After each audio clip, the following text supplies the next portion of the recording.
नमः शिवाय। प्रिय भक्तों, शिव जी का दक्ष के घर जाने की कथा इस प्रकार है। ब्रह्मा जी कहते हैं, नारद, तदनंतर मैं हिमालय के कैलाश शिखर पर रहने वाले परमेश्वर महादेव शिव को लाने के लिए प्रसन्नतापूर्वक उनके पास गया और उनसे इस प्रकार बोला, वृषभध्वज, सती के लिए मेरे पुत्र दक्ष ने जो बात कही है उसे सुनिए और जिस कार्य को वे अपने लिए असाध्य मानते थे उसे सिद्ध हुआ ही समझिए। दक्ष ने कहा है कि मैं अपनी पुत्री भगवान शिव के ही हाथ में दूंगा, क्योंकि उन्हीं के लिए यह उत्पन्न हुई है। शिव के साथ सती का विवाह हो, यह कार्य तो मुझे स्वतः ही अभीष्ट है। फिर आपके भी कहने से इसका महत्व और अधिक बढ़ गया।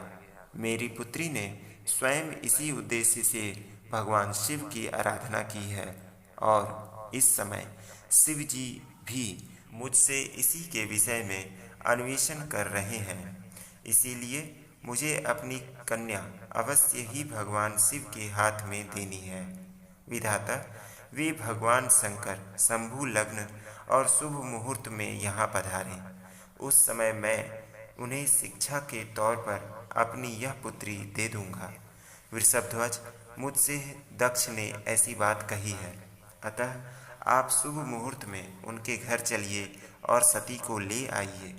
मुने, मेरी यह बात सुनकर भक्त वत्सल रुद्र लौकिक गति का आश्रय ले हंसते हुए मुझसे बोले, संसार की सृष्टि करने वाले ब्रह्मा जी, मैं तुम्हारे और नारद के साथ ही दक्ष के घर चलूँगा, अतः नारद का स्मरण करो। अपनी मरीचि आदि मानस पुत्रों को भी बुला लो। विधे, मैं उन सब के साथ दक्ष के निवास स्थान पर चलूँगा। मेरे पार्षद भी मेरे साथ रहेंगे। नारद, लोकाचार के निर्वाह में लगे हुए भगवान शिव के इस प्रकार आज्ञा देने पर मैंने तुम्हारा और मरीचि आदि पुत्रों का भी स्मरण किया। मेरे याद करते ही तुम्हारे साथ मेरे सभी मानस पुत्र मन में आदर की भावना लिए शीघ्र ही वहां आ पहुँचे। उस समय तुम सब लोग हर्ष से उत्फुल्ल हो रहे थे।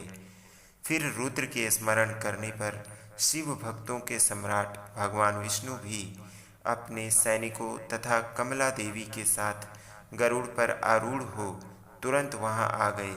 तदनंतर चैत्र मास के शुक्ल पक्ष की त्रयोदशी तिथि में रविवार को पूर्वा फाल्गुनी नक्षत्र में मुझ ब्रह्मा और विष्णु आदि समस्त देवताओं के साथ महेश्वर ने विवाह के लिए यात्रा की। मार्ग में उन देवताओं और ऋषियों के साथ यात्रा करते हुए भगवान शंकर बड़ी शोभा पा रहे थे। वहां जाते हुए देवताओं, मुनियों और आनंद मग्न मन वाले प्रमथ गणों का रास्ते में बड़ा उत्सव हो रहा था। भगवान शिव की इच्छा से वृषभ, व्याघ्र, सर्प, जटा और चंद्रकला आदि सब के सब उनके लिए यथा योग्य आभूषण बन गए। तदनंतर वेग से चलने वाले बलवान बलवर्द नंदिकेश्वर पर आरूढ़ हुए महादेव जी श्री विष्णु आदि देवताओं को साथ लिए क्षण भर में प्रसन्नतापूर्वक दक्ष के घर जा पहुँचे। वहाँ विनीत चित्त वाले प्रजापति दक्ष समस्त आत्मीय जनों के साथ भगवान शिव की अगवानी के लिए उनके सामने आए। उस समय उनके समस्त अंगों में हर्ष जनित रोमांच हो आया था। स्वयं दक्ष ने अपने द्वार पर आए हुए समस्त देवताओं का सत्कार किया। वे सब लोग सुरश्रेष्ठ शिव को बिठाकर उनके पार्श्व भाग में स्वयं भी मुनियों के साथ क्रमशः बैठ गए। इसके बाद दक्ष ने मुनियों सहित समस्त देवताओं की परिक्रमा की और उन सब के साथ भगवान शिव को घर के भीतर ले आए। उस समय दक्ष के मन में बड़ी प्रसन्नता थी।